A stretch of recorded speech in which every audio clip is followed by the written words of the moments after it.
Welcome you to the show this morning. Oh, thank you. And to tell you how delighted we are to have you. I think some of our audience might remember Reverend Thomas, I guess back in 1985, 86. We had an opportunity to talk to you on one of these shows, and you gave us a lot of information. And that's what we want to do today. We call this a profile because we think that you've been here, you've served some 39 years. Yes. And it's just about time for somebody to inquire of you as to how all of this started and what eventually led you to where you are today. And let's talk about your background, your education, some of your experiences that eventually got you involved in some of the things that you're involved in. Well, I was born in Orange, Texas, 1940, and later moved to Beaumont, Texas. And I graduated from high school in Texas. And in 1964, I came to Nashville to go to American Baptist College. Got into the movement, and I've been running ever since. Yes.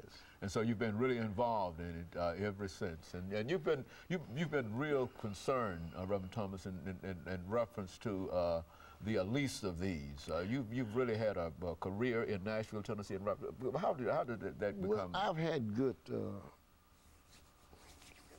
people around me.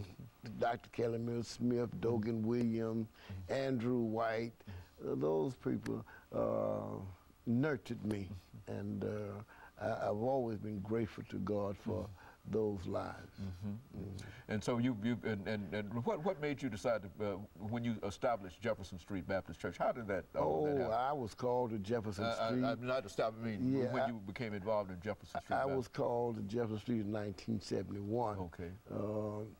They were without a pastor, and they wanted somebody that couldn't preach well, so they called me. And I've been there ever since. They said if I ever learn how to preach, they're going to let me go. Let you go, and so you've been there ever since. Ever since. Very good. And we know that you are a great preacher, Reverend Thomas. We hear you almost every Sunday on the radio and all around town, and people talk about some of your sermons. And so so sometimes you try to diminish your own significance in terms of what has happened, but you've been involved in a lot of things, and I can personally witness to that because I've been there. You know, I've watched it too. You see, and I